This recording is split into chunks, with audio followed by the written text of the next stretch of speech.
Hello everyone, welcome back to my channel. मैं हूं श्रेया भटनागर और आज मैं लेके आई हूं डिक्टेशन।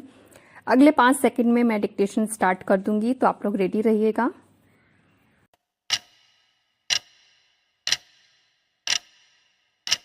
आतंकवाद का जितना गहरा संबंध कट्टरपंथ या धर्मोन्माद से है, उतना ही धन, समाज और राजनीति से भी है। धर्मोन्माद से व्यक्ति धर्मपरायण नहीं बनता, धर्मांध बन जाता है।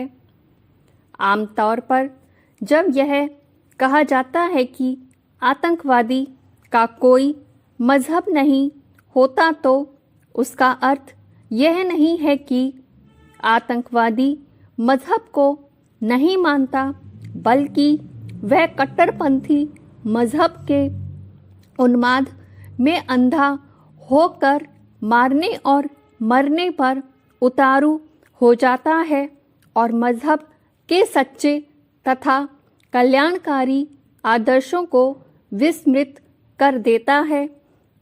जब समाज में ऊंच नीच और भेदभाव होता है और कुछ लोग दूसरे लोगों का शोषण करते हैं, तब दलित और शोषित वर्ग खुद को प्रताड़ित और वंचित समझने लगता है। यह सही भी है, क्योंकि दलितों और शोषितों को बराबर का दर्जा, सुख सुविधाएं और उन्नति के अवसर नहीं मिलते। जहां तक धन की बात है, आज का युग अर्थ प्रधान और तकनीक प्रधान युग है, जिससे परोक्ष रूप में आतंकवाद को भी बल मिलता है। आतंकवाद चूंकि विनाशकारी रीति नीति अपनाता है, इसलिए उसका सबसे बड़ा शिकार होती है किसी भी देश की अर्थव्यवस्था।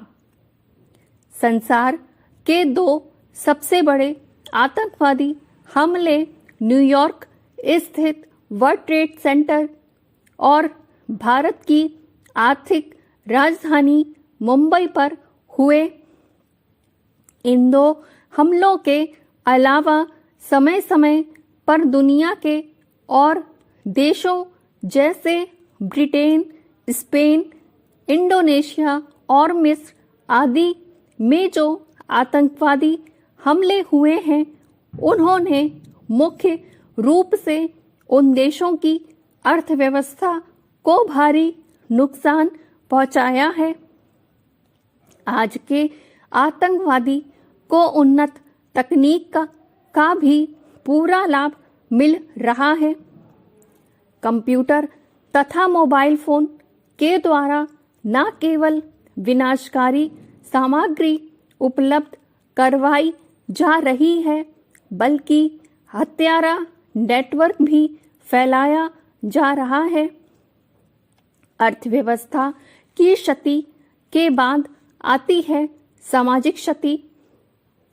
आतंकवाद समाज को उसकी शांति, मेलजोल और सौहार्द को भी भारी नुकसान पहुंचाता है। प्रायः आतंकवाद को असामाजिक या अपराधी तत्वों द्वारा हथिया लिया जाता है, जिससे इसका रूप और भी घातक हो जाता है। गंदी राजनीति भी आतंकवाद को बढ़ावा और संरक्षण प्रदान करती है, इसलिए इंसानों के रूप में चलते फिरते आत्मघाती बम तबाही मचाने लगते हैं। आतंकवाद के पैदा होने के वैसे तो अनेक कारण हैं, लेकिन आधुनिक युग की अंतर्राष्ट्रीय राजनीति का इसमें मुख्य हाथ है। मध्य पूर्व एशिया के संदर्भ में अमेरिका और इजराइल की पक्षपातपूर्ण राजनीति और अमेरिका तथा ब्रिटेन द्वारा संयुक्त राष्ट्र की स्वीकृति लिए बिना इराक पर हमला करने से यह आग और भड़की है। सवाल उठता है कि इस राजनीति का भारत से क्या संबंध है? वह आतंकवादी हमलों का शिकार क्यों होता है? इसके स्थानीय राजनीतिक कारण तो है ही, अंतर्राष्ट्रीय राजनीतिक कारण भी हैं। अगर स्वतंत्र भारत के पिछले 6 दशकों के इतिहास पर दृष्टि डालें तो यहाँ जिस तरह की राजनीति चलाई गई उससे कुछ वर्गों को तुष्ट करने और वोट बटोरते रहने की परंपरा स्थापित हुई। ये थी मेरी आज की डिक्टेशन। उम्मीद करती हूँ आपको लिखते बना होगा, स्पीड मेरी सही लगी होगी, शब्द क्लियर लगे होंगे। आज थोड़ी थोड़ी पता नहीं क्यों मेरी सांस थोड़ी सी वो हो रही थी, चढ़ रही थी, फूल रही थी, तो इस वजह से शायद आपको कहीं लगे कि मैं पता नहीं कैसे बोल रही हूँ, पर फिर भी मैंने पूरी कोशिश की अपना अच्छी बोलने की, मतलब सही बोलने की, कि कहीं वर्ड्स गड़बड़ ना हो जाएं। प्रोनाउंसिएशन पे मैंने बिल्कुल अच्छा से ध्यान दिया। और बस यही उम्मीद करती हूँ आपको डिक्टेशन पसंद आ रही होंगी। अगर पसंद आ रही है तो प्लीज़ वीडियो को लाइक कर दिया करिए, शेयर किया करिए।